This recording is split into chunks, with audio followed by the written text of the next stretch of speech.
palavra dessa noite, ela vai ter um cunho um pouquinho mais técnico talvez, porque é o momento onde nós vamos começar a montar as peças do quebra-cabeça. A partir de amanhã à tarde, emendando à noite, a palavra, com aquilo que nós construímos hoje, vai fazer muito mais sentido e já vai dar para a gente ferver o caneco um pouquinho mais.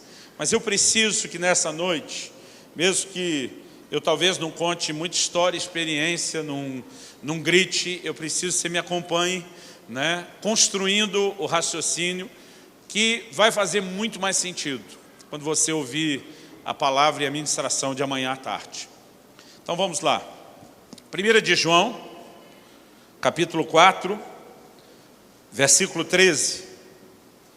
A palavra de Deus diz assim: nisto conhecemos que permanecemos nele e ele em nós, em que nos deu do seu Espírito. Você pode repetir isso comigo? Diga: nisto conhecemos que permanecemos nele e ele em nós, em que nos deu do seu Espírito. A NVI, a Nova Versão Internacional, não mudou muito, só diz assim: sabemos que permanecemos nele e ele em nós, porque ele nos deu do seu Espírito.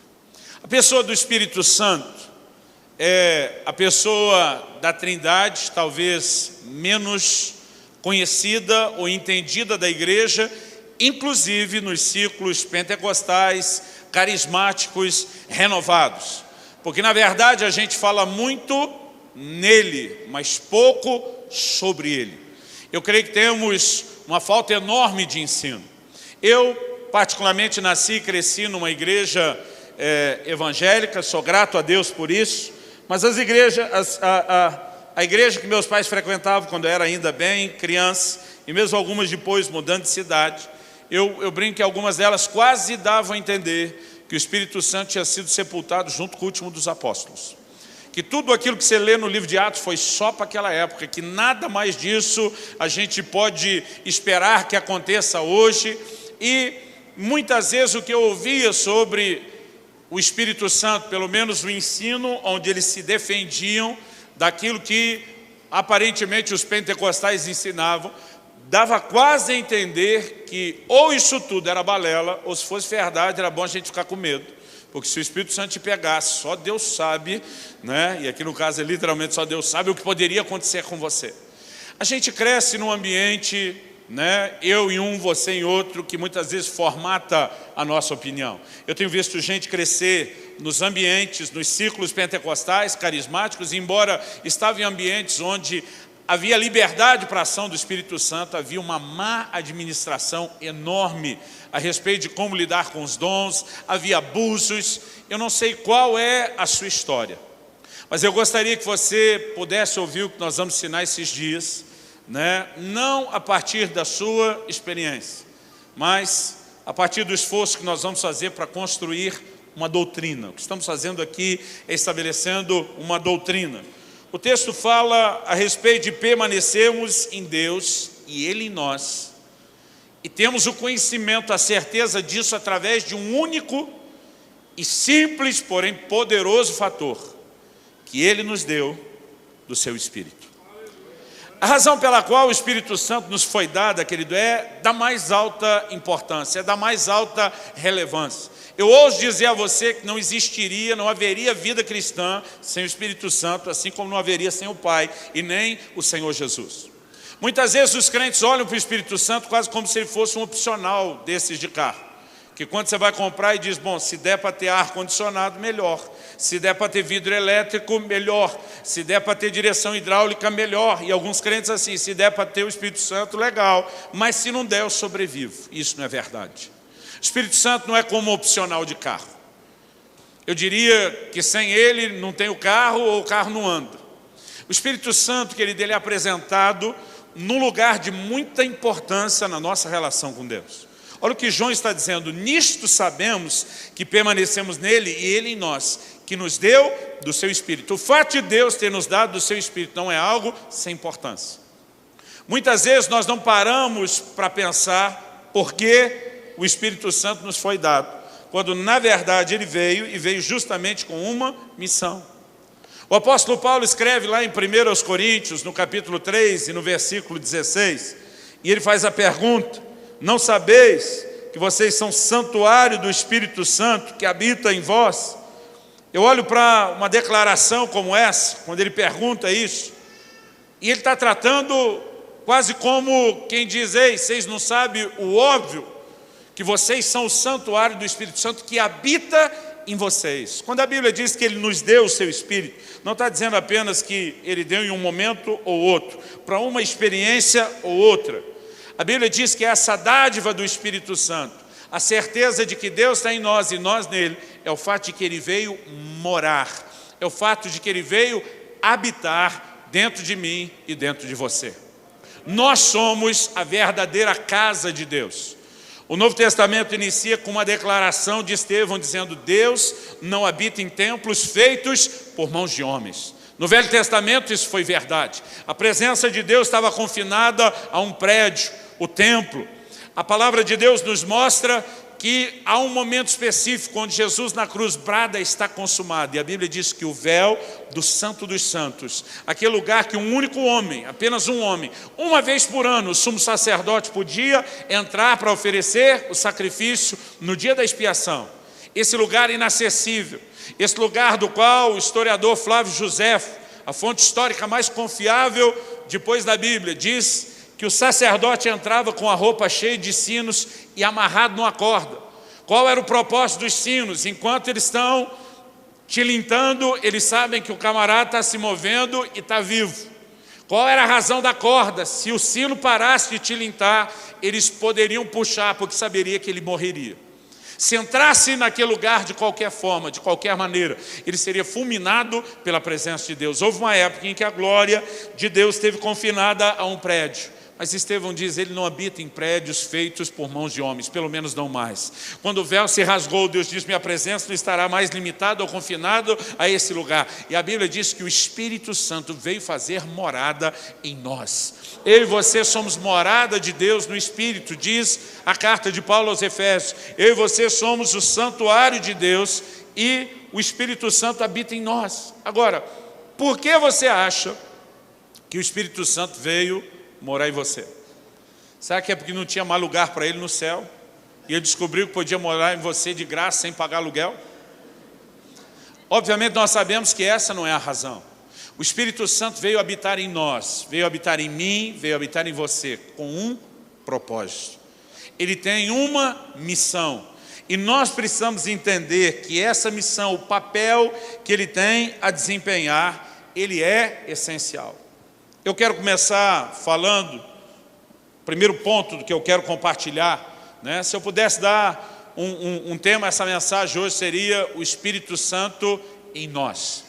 Mas a primeira coisa que eu quero compartilhar é sobre a importância do Espírito Santo.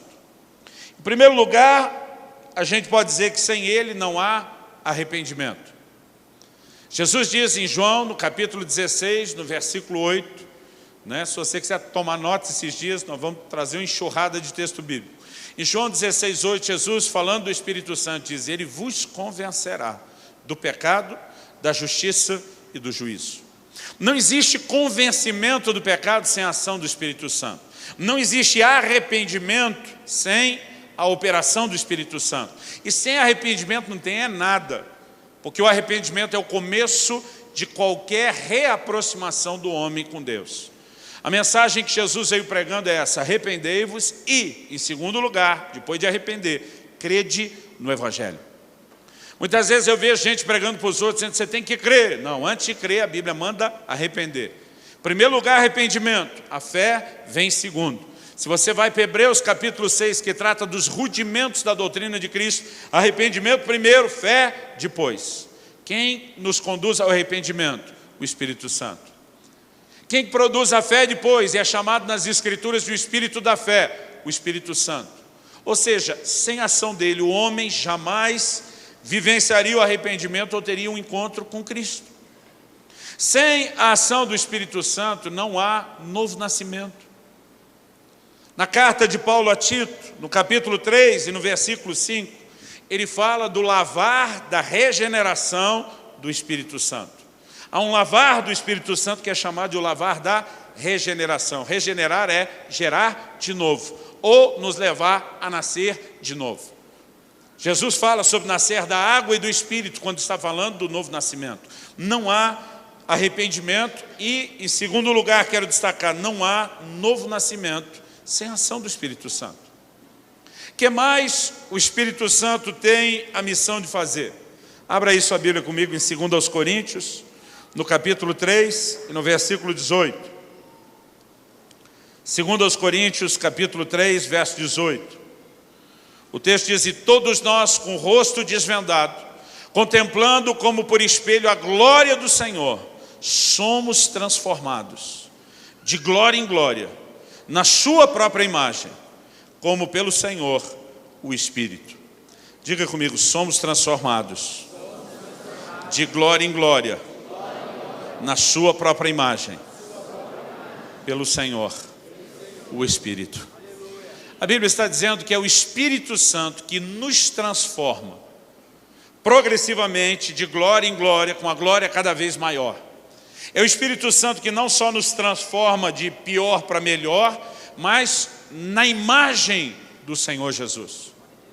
Ou seja, sem o Espírito Santo não há arrependimento, não há novo nascimento e também não existe nem mudança e nem crescimento espiritual. Você acha mesmo que a obra do Espírito Santo não é importante? Ela, na verdade, é essencial, ela é crucial. Não existe vida cristã sem isso. Nós podemos destacar ainda o entendimento, a compreensão, de que nessa mesma carta de Paulo aos Coríntios, no capítulo 3, se você voltar lá no versículo 8, o apóstolo Paulo diz assim, 7 e 8, e disse: o ministério da morte, gravado com letras em pedras, se revestiu de glória a ponto de os filhos de Israel não poderem fitar a face de Moisés, por causa da glória do seu rosto, ainda que desvanecente, como não será de maior glória o ministério do Espírito? Ele chama a lei, a velha aliança, de o ministério da morte. Paulo escreve aos Romanos e diz que por meio da lei o pecado se manifestou, a força do pecado, que é a morte, também se manifestou. Ele se refere à lei como ministério da morte. Mas o Novo Testamento, esse período da nova aliança, é chamado, é classificado, é adjetivado de uma forma que não dá para deixar de reconhecer a proeminência da obra e do ministério do Espírito Santo. Paulo chama a nova aliança de um ministério do Espírito. Basicamente ele está dizendo tudo aquilo que o Pai planejou e que Jesus já executou na cruz. Ele passa a estar disponível, acessível, ele pode ser vivido na minha e na sua vida, única e exclusivamente através da obra do Espírito Santo. Toda a vida cristã, esse tempo da nova aliança é chamado de um ministério do Espírito. É tudo a obra, o serviço do Espírito Santo. Sabe, eu quando criança, eu tentava imaginar quando as pessoas me ensinavam sobre a Trindade, esse mistério bíblico. Aliás, a palavra Trindade nem está na Bíblia, ela não existe na Bíblia. É uma tentativa, ela significa triunidade, é uma tentativa de explicar algo que está além da mente e da razão. Eu ficava pensando, se são três como são um, se é um como são três.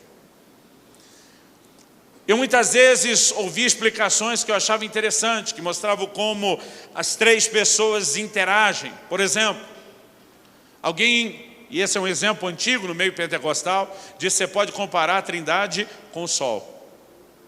Eu achei muito interessante. Ele diz, o astro, aquela bola que se você colocar uma chapa de raio-x para filtrar e você vai enxergar algo redondinho, o astro em si, a gente poderia dizer, esse é Deus o Pai. A luz, o seu brilho, é o Senhor Jesus. Mas o calor que você sente na pele é a ação do Espírito Santo. Mas por mais que as pessoas tentassem ilustrar essa interação, eu tinha muita dificuldade de aceitar. Eu pensava no Espírito Santo como uma coisa, como uma energia. Eu achava o Espírito Santo é um poder. Ele está executando alguma coisa para Deus, mas eu não conseguia tratá-lo como o próprio Deus. Mas quando você lê as Escrituras, isso fica claro, isso fica evidente. Não só que Ele é Deus, que Ele é tratado como sendo um com o Pai, mas que ele é uma pessoa e não uma coisa.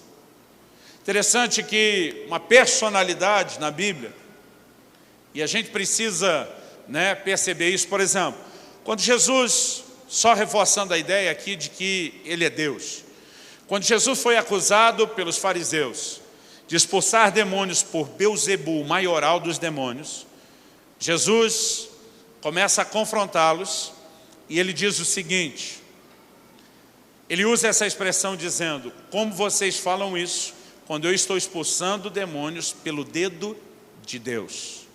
Mas quando você compara o Evangelho de Mateus e o de Lucas, você encontra uma variável. O outro relato diz, eu estou expulsando demônios pelo Espírito de Deus. Ou seja, a ação do Espírito Santo é apresentada pelo próprio Jesus como o dedo de Deus, o toque de Deus, a mão do próprio Deus em ação. A minha ideia não é ser exaustivo, a gente pode gastar muito tempo falando disso, mas é importante que talvez, se você não ouviu sobre isso, que você comece enxergando dessa forma. A Bíblia apresenta o Espírito Santo como uma pessoa.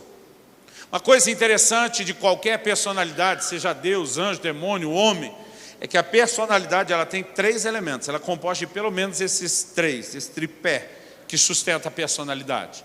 Vontade, raciocínio e emoções. A Bíblia diz que o Espírito Santo distribui os dons conforme lhe apraz. Lá em 1 aos Coríntios, no capítulo 12, no versículo 11. Como lhe apraz, em outras palavras, como ele quer. Então ele tem vontade. A Bíblia diz em Romanos 8, 27 sobre a mente do Espírito. Fala de raciocínio, da mente, de lógica e de razão. E Paulo escreve aos Efésios e diz, e não entristeçais o Espírito Santo de Deus, com o qual fostes selados para o dia da redenção. Ele pode ser entristecido. Agora, nós precisamos entender que ele não apenas é Deus, que ele não apenas é uma pessoa, mas Jesus o apresenta como alguém que continuaria aquilo que ele começou. Vai comigo lá para o Evangelho de João, no capítulo 14. Evangelho de João, capítulo 14.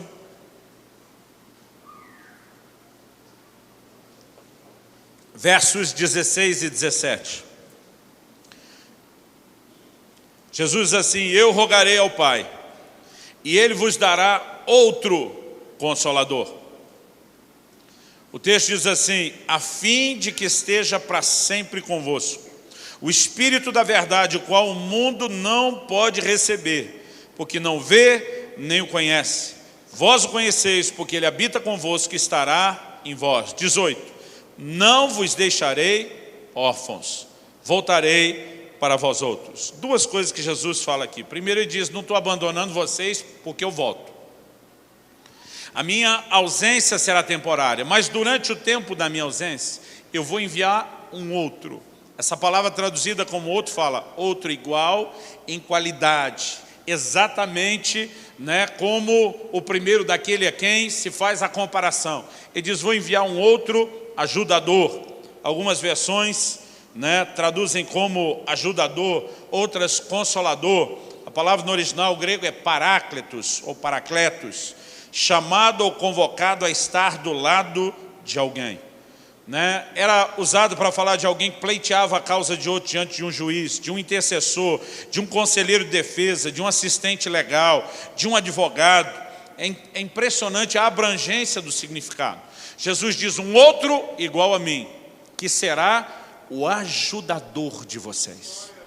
Olha o que Jesus está dizendo, não vou deixar vocês órfãos, porque o que eu comecei, alguém do mesmo nível que eu vai continuar, até que eu volte. Mas quando eu lia esse texto, eu não conseguia, até porque demorou muito para eu saber que essa palavra usada, o outro fala de alguém igual em qualidade, eu não conseguia pensar no Espírito Santo como alguém no mesmo nível de Jesus. Eu imaginava ele, com o perdão da palavra, como uma espécie de estepe, aquele que você só bota no carro na hora que a roda principal furou. Aí ele é o reserva. Na falta do pneu original, nós botamos o step. Se puder continuar com o original, o step vai ficar sempre guardadinho. E eu tinha esse entendimento equivocado sobre o Espírito Santo. Até que um dia eu estou lendo João 16, avança um pouquinho. Quando Jesus volta a falar do mesmo assunto, João 16, a partir do versículo 12, e diz assim: tenho ainda muito que vos dizer, mas vós não o podeis suportar agora. E diz: quando vier, porém, o Espírito da verdade, ele vos guiará a toda verdade, porque não falará por si mesmo, mas dirá tudo o que tiver ouvido, e vos anunciará as coisas que hão de vir. Ele me glorificará, porque há de receber do que é meu, e vou-lo-á de anunciar. Tudo quanto o Pai tem é meu. Por isso é que vos disse que há de receber do que é meu, e vou-lo-á de anunciar. Olha o que Jesus está dizendo: eu tenho muito para dizer para vocês. Está falando com os seus 12. Ele diz: mas vocês não podem suportar agora. O que eu preciso descarregar, parte daquilo que eu ainda não falei, vocês não têm condição de suportar, de receber, de entender, de aguentar. Mas Jesus diz: quando vier o Espírito da verdade, ele vos guiará toda verdade, não apenas parte, não vai deixar de lado aquilo que vocês ainda não podem, ele vai guiar vocês a toda verdade. Ele vai entregar aquilo que eu não posso comunicar para vocês agora. Basicamente, irmão, eu quero que você pense que Jesus está dizendo: o Espírito Santo não vem só para tentar o mesmo nível ou algo inferior. Ele está dizendo: quando ele vier, vocês serão promovidos a um nível de entendimento, a um nível de compreensão. Vocês serão capacitados a entender e a suportar aquilo que agora eu não consigo fazer com vocês. Nós precisamos olhar para a obra do Espírito Santo como alguém que não apenas veio continuar, mas sem dúvida podemos dizer, ainda além de continuar, levar para um outro nível aquilo que Jesus começou, aquilo que ele veio fazer em nós. Eu gosto de uma parábola que Jesus contou, aquela do bom samaritano, porque a palavra de Deus ela é muito rica. Eu amo a tipologia bíblica. É interessante que às vezes você tem um assunto que está espalhado em toda a Bíblia e você tem que ficar juntando as peças do quebra-cabeça para enxergar tudo. Mas às vezes a Bíblia, num texto, ela resume tudo. E a parábola do bom samaritano, para mim, é uma dessas. Lá em Lucas 10, a palavra de Deus diz o seguinte: que um samaritano, ele descia de viagem. E aí você, antes do samaritano, que é quem ganhou o título da parábola, você precisa lembrar. A Bíblia fala de um homem que, enquanto seguia a viagem, ele ia de Jerusalém para Jericó. A Bíblia diz que ele foi assaltado e que esses assaltantes não só o roubaram, mas o espancaram, o mataram e o deixaram meio morto. É o único lugar da Bíblia que tem essa expressão, meio morto. Eu entendo esse meio morto assim: não morreu, mas sem condição de se levantar. A gente diria aí hoje quase um estado de coma. Não cessou a esperança, mas ele não dá conta de se recuperar. O texto diz: descia por aquele caminho, primeiro um sacerdote o viu, passou de largo. Depois um levita igualmente o viu, também passou de largo.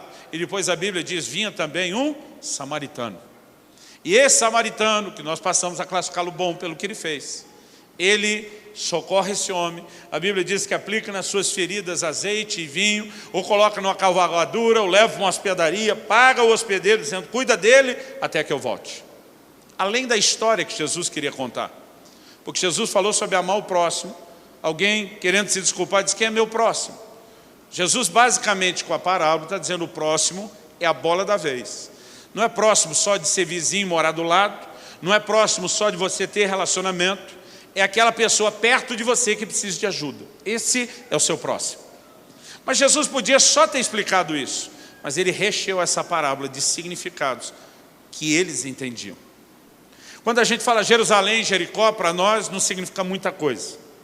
Mas eu quero que você pense com a mentalidade de hoje. Muitas vezes nós associamos determinadas cidades a algumas coisas. Por exemplo, se eu falar aqui Rio de Janeiro, o que é que você pensa?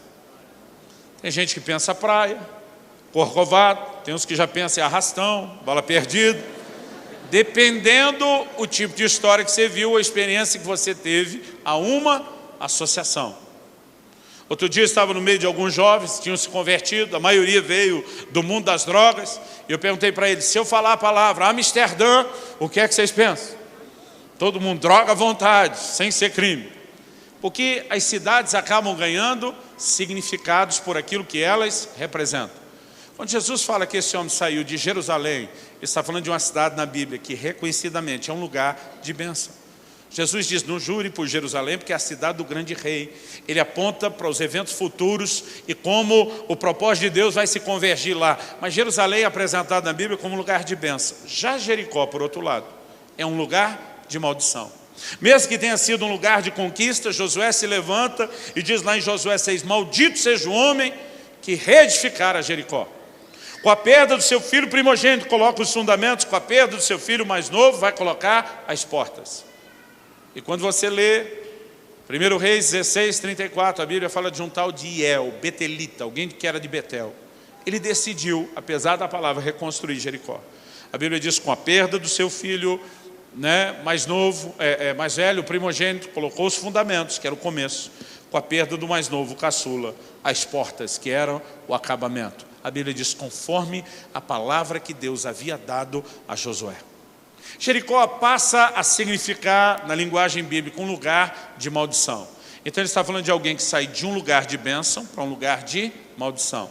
Jesus diz descia, e ele não está falando só de um declínio geográfico, porque Jerusalém é mais alta que Jericó. Ele está falando de um declínio espiritual, de um lugar de bênção para um lugar de maldição. Jesus está contando a história da humanidade.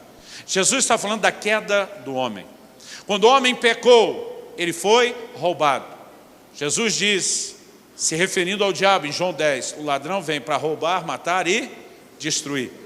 O homem e a humanidade foi roubada por conta do pecado e da queda. Quando o homem toma a decisão de sair do lugar de bênção onde Deus o colocou para o de maldição, quais foram as consequências? Ele não apenas passou a estar separado de Deus, ele perdeu o que Deus havia dado, ele foi espancado e foi largado meio morto. Graças a Deus não morreu, não era o fim da esperança. No entanto, não tinha como se ajudar. Então nós percebemos o quê? A figura do sacerdote. Uma figura religiosa, Jesus escolhe. Ele passa e não tem ajuda para oferecer.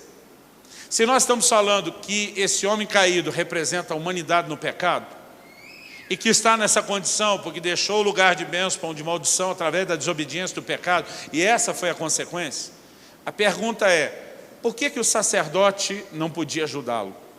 O texto lá de Lucas diz que ele descia pelo mesmo caminho, estava na mesma condição. Quando a Bíblia apresenta o levita, diz a mesma coisa, igualmente o levita, então também está descendo o mesmo caminho, está na mesma condição. Interessante quando o samaritano entra na história, que é quem vem para resolver a coisa. A Bíblia só fala que o samaritano ia de viagem. E se você tentar estudar os pontos geográficos, das duas uma, ou ele está cruzando aquela via, ou ele está fazendo o caminho contrário. O que eu particularmente acredito que é a tipologia mais interessante, porque Jesus veio justamente para tirar o homem do lugar de maldição e levá-lo novamente ao lugar de bênção. Que o samaritano figura a obra de Jesus, ninguém vai negar, porque se o homem naquela condição é o homem caído, o único que tem salvação para ele é Jesus. A Bíblia diz que ele aplicou azeite e vinho, duas figuras que estão presentes na regeneração. O vinho que celebramos na ceia, ou o suco da uva, que figura o sangue de Jesus, mas também o óleo que fala da ação do Espírito Santo presente no lavar da regeneração. Agora, o samaritano, ele aponta para Jesus, ele converge na pessoa de Jesus de várias formas. Por exemplo, os judeus não se davam com os samaritanos e não aceitavam os samaritanos. Por quê? Quando você volta na história bíblica, Samaria, que era a capital de Israel, do Reino do Norte, no período dividido depois de Roboão, o filho de Salomão. Eles, na verdade, foram colonizados pela Síria, foram conquistados pela Síria. E eles, antes de Babilônia, a Síria talvez foi o reinado que mais chegou perto de ser o primeiro império mundial. Eles tinham uma estratégia interessante, eles trabalhavam com repovoamento. Quando conquistaram Israel, eles vão na capital, que é Samaria, eles tiram a nata do povo, a classe pensante, religiosa, todo mundo que forma influência, e levam em cativeiro para outro lugar. Mas eles trazem gente dos outros povos que eles conquistaram e fazem povoar Jerusalém. Ali eles criaram uma mistura de raças, de línguas, de costumes, de crenças. Por que eles faziam isso? Para enfraquecer a identidade daquele povo. Para que dessa forma fosse muito mais fácil controlar todo mundo do que ter gente se unindo em torno de uma só crença e propósito para resisti-los. Qual foi o resultado dessa técnica? Uma grande mistura. Os judeus, pela lei de Moisés, não podiam se misturar com os gentios, mas a partir disso, Samaria virou o lugar da grande mistura. Com o tempo, à medida que eles começam a ser restaurados, voltar para Deus, eles olham para o samaritano e dizem: vocês não são judeus. Para nós, vocês são gentios. Interessante que os gentios, os não-judeus, olham para o samaritano como quem diz: vocês não são gentios. Para nós, vocês são judeus. Porque eles, na verdade, eram uma mistura de uma coisa e outra. Por causa disso, se tornaram rejeitados. Quando Jesus se introduz na história, falando de si como um samaritano, o que ele está apresentando? A visão de que ele seria rejeitado pelo seu povo. João 1, 11 e 12, veio para o que era seu, mas os seus não o receberam. Embora diga a todos quantos o receberam, deu-lhes o direito de serem feitos seus filhos. Mas também Efésios 2 fala que Jesus veio convergir num só corpo, reunir num só corpo judeus e gentios. E é isso que o samaritano era, uma mistura de judeus e gentios. Ele está apontando para si. Mas eu não creio que o samaritano figura apenas a pessoa de Jesus. Ele figura um período. Porque se você olhar os outros personagens, também figuram um período. A história da humanidade pode ser dividida em 3 períodos.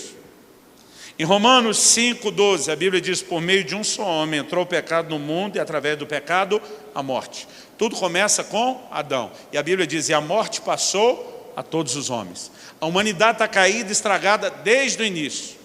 E a Bíblia diz lá em Romanos que de Adão até Moisés, ainda que não houvesse a lei, reinou a morte, a mesma condição. Até Moisés, é interessante você ver os sacerdotes aparecendo na Bíblia aos montes. Você vai ver o Melquisedeque aparece sacerdote. Você vai ver um Jetro, sogro de Moisés, sacerdote. Você vai ver todos os patriarcas sacrificando, oficiando como sacerdote. Eu gosto de chamar esse período de o período do alto sacerdócio. Cada um levantava como sacerdote. Mas a partir de Moisés, Deus institui um culto e um padrão. E as coisas mudam. Quando Jesus fala do sacerdote, ele está falando do primeiro período. A morte está reinando, o período do alto sacerdócio, não há nada instituído, estabelecido como a partir de Moisés, onde Deus separa a tribo de Levi, a linhagem de Arão. Qualquer um pode se levantar e ser sacerdote. Durante esse período nada foi resolvido. Por quê? A humanidade estava na mesma condição, ninguém podia fazer nada. Então Jesus introduz a figura do levita. O levita, diferente do sacerdote, embora o sacerdote também fosse um levita, nem todo levita era sacerdote. Quem nasce em Jundiaí é jundiaiense. Todo mundo que nasceu em Jundiaí, além de ser um jundiaiense, também é um paulista, porque nasceu no estado de São Paulo. Agora, nem todo paulista é um jundiaiense. Se nasceu na vizinhança, pode até ser paulista, mas não é jundiaiense. Jundiaí é algo menor, geograficamente, dentro de algo maior que é o estado de São Paulo. Então você tem que pensar nos sacerdotes assim, eles eram uma classe familiar dentro da tribo de Levi, menor do que o resto da tribo. Jesus começa usando o sacerdote não só para falar da tribo, tanto que logo depois ele introduz o levita. Quem era o levita? Era parte da tribo ministerial. De novo ele está falando de gente num lugar de ministração para os homens que não fez diferença, que não resolveu o problema. Mas quando ele mexe só no levita, sem falar de sacerdote, o cara que sacrificava no templo, Jesus está passando uma imagem. Nessa época, a maioria deles estava espalhado onde? Nas sinagogas. E nas sinagogas eles atuavam como mestres da lei. Eu particularmente acredito que Jesus está pegando a figura de alguém que está associado à lei de Moisés para falar de um segundo período.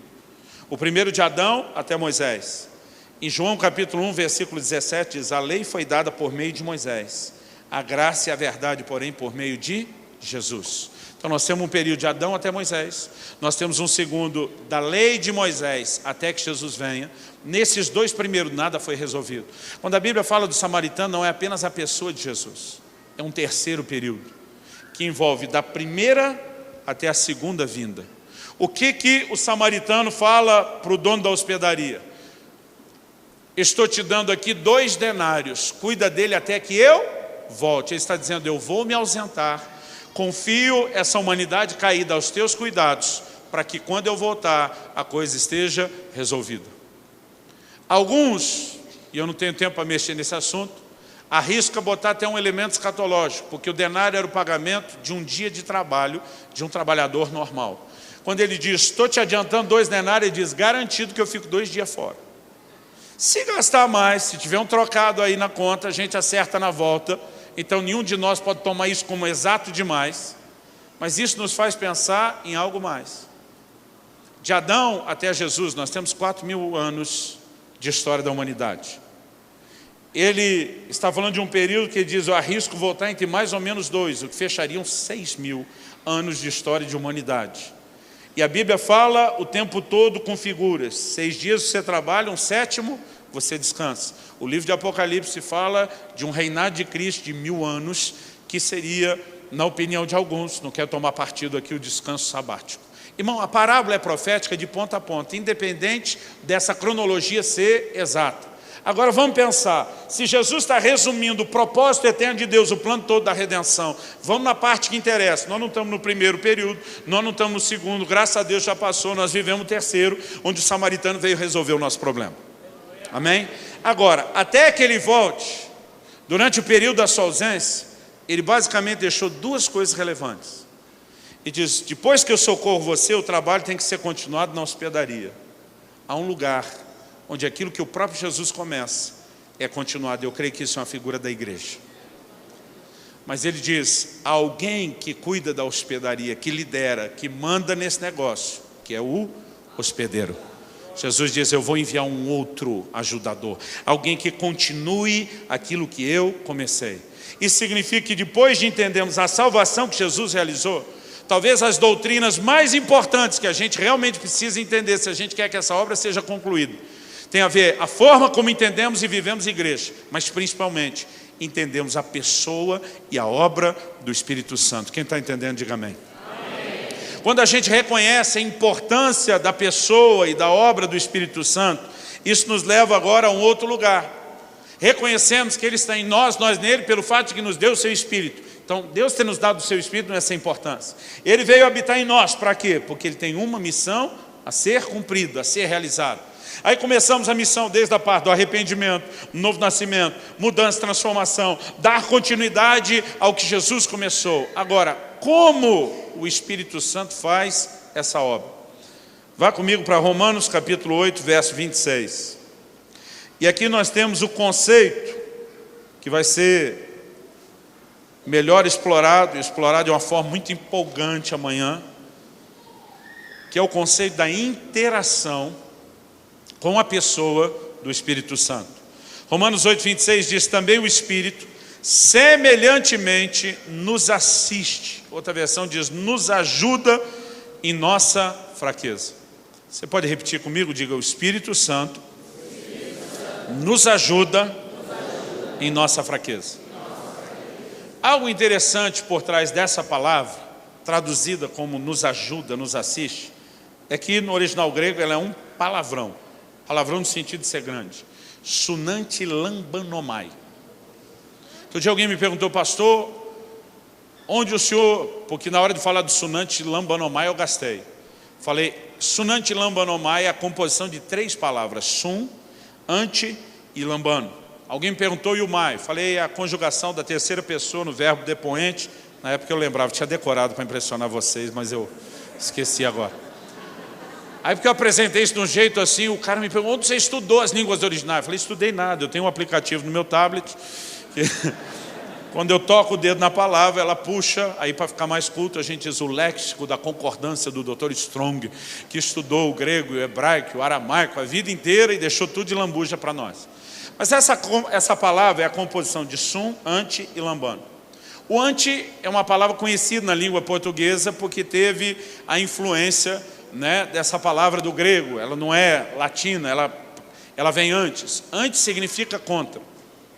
Mas sum e lambano, junto com anti, significa a junção de 3 palavras. Pegar firme, contra alguma coisa, juntamente com alguém. Ou seja, supondo que esse púlpito fosse pesado, que não é, e que para movê-lo eu precisasse de ajuda, que não é o caso. E de repente, né, eu dissesse ao pastor Deigman, me ajuda a carregar esse púlpito. O que eu estou pedindo para ele? Essa ajuda, com a palavra em português, a gente pode só dizer, bom, ajuda a resolver. Então talvez eu até poderia sentar e ele vir levantar e puxar para mim, como alguém que substitui minha tarefa. A palavra específica que o apóstolo Paulo escolheu não é essa. Supondo que isso fosse pesado e eu não pudesse fazer sozinho, ele também não viria para fazer sozinho. Então, Sunanti Lambanomai é pega firme, junto comigo, contra alguma coisa. Em outras palavras, estaria pedindo a ele, pega a outra ponta do peso. Pega do outro lado, para quê? Para carregarmos juntos. E aqui nós temos um ponto central, depois de entender a importância do Espírito Santo, o quanto ele é essencial na vida cristã, que ele habita em nós e que ele veio para fazer algo, é entender que a obra do Espírito Santo não é unilateral. Ele não faz essa obra sozinho, porque tem uns crentes folgados dizendo, Espírito Santo, me ajuda aí, ele vai sentar numa banqueta para assistir o Espírito Santo fazer. Na vida cristã, querido, não só a obra do Espírito Santo é essencial, mas a segunda verdade nós temos que entender, ele interage, ele age em conjunto conosco. O Espírito Santo não vai fazer a obra dele sozinho. A Bíblia diz que ele veio nos ajudar. Ou seja, nem você dá conta de fazer sem ele, sem a ajuda dele, mas ele também não te substitui, porque ele não vai fazer sem que você faça a sua parte. É aqui que muita gente bagunça as coisas. A gente fica, quando fala do Espírito Santo, a gente atribui o fluir dos dons do Espírito, por exemplo, como se tudo fosse da parte dele, unilateralmente. A Bíblia diz, buscai com zelo os dons espirituais. Quem é que tem que buscar? Eu. Mas quem que libera o dom? Ele. A Bíblia diz, ele distribui conforme lhe apraz. Mas ele não distribui para quem não está buscando. Ele não faz a parte dele, se você não fizer a sua. O apóstolo Paulo escreve a Timóteo, 1 Timóteo 4,14, diz, não seja negligente em relação aos dons, ao dom que te foi concedido. Espera aí, o dom é do Espírito Santo? Sim. Mas eu posso negligenciá-lo? Sim, porque o Espírito Santo não opera o dom sem a minha participação. Os dons do Espírito são uma parceria entre Deus e o homem. Tem a parte, o elemento de inspiração de Deus, e é necessário a minha correspondência. Paulo escreve em 2 Timóteo 1,6 e diz, reaviva, outra versão diz, desperta o dom que é em ti. Ele não diz, Timóteo, dobra o joelho e ora, Espírito Santo, devolve o dom, reacende o dom. Ele diz, você desperta. Por que ele está mandando Timóteo despertar? Basicamente ele está dizendo, você que botou o dom para dormir, você que acorde. Essa é a lei, irmão. Pelo menos eu ouvi um pregador uma vez contando que um outro pregador estava assim, empolgado no auge do sermão. Ele olha na primeira fila e vê um senhor já de idade dormindo no ombro da esposa. Ele ficou aborrecido. Para ele aquilo foi um sinal de desrespeito e que a mensagem não estava interessante. Ele para de pregar e diz, minha senhora, por favor, acorde seu marido. Ela olhou para ele e disse, acorde o senhor, quem botou para dormir foi o senhor. A história é mais ou menos assim, quem botou para dormir que acorde. É essa a argumentação de Paulo com Timóteo, desperta o dom, reaviva o dom. Ele está dizendo, é você que vai ativar o dom. Há uma grande confusão, querido, de gente esperando o Espírito Santo fazer alguma coisa, enquanto o Espírito Santo também está esperando a gente fazer a nossa parte. E nós não temos ido a lugar nenhum, por falta de entender não só a importância da pessoa e do trabalho dele, mas também por falta de entendermos como interagir com ele. A essência dessa nossa conferência é te ajudar a entender a interação. Amanhã eu quero entrar num lugar importante que não vai só te ajudar a entender a operação dos dons, do sobrenatural, mas mais importante do que isso é entender o relacionamento com a pessoa do Espírito Santo. Quem está entendendo, diga amém. Amém. Quando a gente olha para essas verdades sobre a interação, em Atos 7:51, quando Estevão está pregando, ele diz aos judeus dos seus dias, vós sempre resistis ao Espírito Santo. Então significa que o Espírito Santo pode ser resistido? Sim. Se ele pode ser resistido, a obra dele não é unilateral, porque eu posso cooperar com ele ou não. Ele não pode ser resistido, querido, porque ele não é Deus o suficiente, mas porque Deus decidiu que não ia trabalhar sozinho. Deus nos deu o direito de escolher, o direito de cooperar ou não com o que ele faz.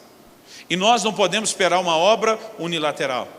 Tem uma visão na Bíblia que quando nós falamos da obra e da ação de Deus, ela me deixa muito e muito empolgado. Está lá em Ezequiel 47. É a visão que o profeta Ezequiel tem do rio de Deus. O rio de Deus, para mim, é uma das maiores figuras do mover do Espírito Santo na Bíblia. Não só porque o livro de Salmos diz, há um rio cujas correntes alegram a cidade de Deus. Mas se juntar o relato da visão de Ezequiel 47 com a de Apocalipse, o rio emana do trono de Deus, do próprio Deus. É uma extensão dele mesmo. Faz o que só Deus pode fazer. Ezequiel diz na sua visão, por onde aquelas águas passam, tudo volta a viver. Quando essas águas tocam o Mar Morto, até o Mar Morto vai ser sarado, vai se encher de cardume de peixe. O texto está falando de um rio que não só emana de Deus, mas que faz só o que Deus pode fazer. Agora sabe o que é interessante? O anjo que está na visão fala para Ezequiel e diz: vem comigo. A Bíblia diz que eles mediram 1000 côvados. Isso dá mais ou menos meio quilômetro. E ele diz: vem comigo. Eles vão medindo. Quando termina a medição dos 1000 côvados, a Bíblia diz: rio adentro, a água dava nos tornozelos. Mas eles não pararam aí. Vira para o irmão ao seu lado, que talvez te dê um livro de presente ou um CD no final. Fala para ele: porque ainda não é hora de parar. Então a Bíblia diz que agora eles medem mais 1000 côvados, mais meio quilômetro, um total de 1 quilômetro. E a Bíblia diz que a água agora está dando no joelho, está ficando mais fundo. Mas não pararam. Vira para o outro vizinho e fala para ele: porque não é hora de parar. O texto diz: mediram mais 1000 côvados, agora um total de 1,5 quilômetro. Irmão, não sei se alguém já mediu 1,5 quilômetro rio adentro. A Bíblia diz: agora a água está dando na cintura, já não está mais tão raso. Mas também não pararam. Por quê? Vamos lá como um coral? Porque não era hora de parar. A Bíblia diz: andaram mais 1000 côvados. Agora sim, 4.000 côvados, 2 quilômetros. A Bíblia diz que eles param não porque o rio terminou, mas porque não precisa mais ir a lugar nenhum. Porque já chegaram onde deveria chegar. A Bíblia diz: eram águas profundas. Eram águas para se nadar. Agora, deixa eu te ajudar a entender algo. Vida no Espírito é algo parecido com a visão desse rio. Alguns de nós entramos só um pouquinho e o nível de influência dele vai até um ponto. Outros de nós nos rendemos um pouco mais e o nível de influência dele aumentou, agora está no joelho. Outros avançamos um pouco mais e ele já tem água nos lombos. Mas deixa eu te dizer, não importa se você está lá com água no tornozelo, no joelho ou no lombo, é lógico que a diferença da quantidade de água tem que ser reconhecida, mas em qualquer um desses 3 níveis, você está com o pé no chão. Isso significa que você se controla, você se governa, você decide: eu vou para cá, eu vou para lá. Mas quando você chega onde não dá mais pé, quando você chega nas águas profundas, não é mais você que se governa, agora é o rio que te carrega. Há um lugar onde ele vai assumir o completo controle. E nós não podemos parar de avançar rio adentro, enquanto não chegarmos ao lugar da mais profunda rendição ao Espírito Santo. O problema, irmão, é que a gente tem uma ideia, um conceito equivocado, uma fantasia de avivamento. A gente fica imaginando que avivamento é o rio de Deus fazer uma inundação na nossa vida. Tem crente que a vida inteira está esperando: uma hora o rio vem, uma hora vai dar um enchente espiritual, uma hora... Irmão, deixa eu te dizer, não é o rio que invade a sua vida, é você que tem que entrar no rio. Sabe, nós estamos esperando o Espírito Santo fazer algo sozinho e ele também está esperando a gente. A gente fica: cadê o rio? E ele está dizendo: cadê a turma que não entra? Interação é a chave. E quando nós entendemos isso, nós vamos perceber que algo poderoso acontece quando interagimos, mas que algo terrível pode acontecer quando não interagimos. Eu vou deixar para falar melhor disso amanhã. Degma, já vem para cá para nós parecer que está acabando. Em Efésios 4:30 a Bíblia diz: e não entristeçais o Espírito Santo de Deus, com o qual foste selados para o dia da redenção. Há um nível de falta de interação da minha e da sua parte que vai deixá-lo entristecido. Mas Tiago capítulo 4, versículo 5 diz: ou não sabeis que o Espírito anseia por vós até o ciúme, mais do que apenas se entristecer, a gente pode deixá-lo enciumado. Agora tem algo que me assusta um pouquinho mais. Em primeira carta de Paulo aos Tessalonicenses, no capítulo 5, no versículo 19, ele diz: não apagueis o Espírito. Tem outra versão que diz: não extingais o Espírito. Está comparando ele a um fogo que precisa ser alimentado, mas que se não for alimentado será extinto. Qual é a verdade diante da qual nós estamos sendo expostos? Sabe que a Bíblia está dizendo que existe uma certa tecnologia espiritual que tem tipo um botão, que se o crente apertar o botão, puf, o Espírito Santo deixou de existir? É lógico que não. Quando a Bíblia fala de apagá-lo, está falando de apagar a influência dele na sua vida. Porque se você não coopera com ele, ele vai se afastando cada vez mais. Ele vai perdendo a influência cada vez mais. E ou você pode deixá-lo muito aceso, ou você pode chegar ao ponto de apagá-lo. A palavra de Deus fala de um nível de distanciamento. Isaías 63:10 diz: e eles entristeceram o seu Espírito Santo. A palavra traduzida ali, entristecer, em outra versão ela pode ser traduzida de diversas formas. Há um tanto de tradução em algumas versões e outros, que a gente pode incluir no significado da palavra. Eles magoaram o seu Espírito Santo. Eles aborreceram o seu Espírito Santo. Eles causaram dor ao seu Espírito Santo. O texto diz: pelo que ele se lhes tornou em inimigo. Irmão, o ponto mais trágico da relação de um homem com Deus não é apenas quando ele deixa de manter o Espírito Santo aceso, não é apenas quando ele vai se afastando e essa interação vai diminuindo, mas é saber que isso pode chegar um momento onde as coisas vão terminar e não vão terminar bem. Porque isso pode colocá-lo numa posição de, em vez de ser o seu ajudador, o seu maior amigo, ele pode se tornar o seu inimigo.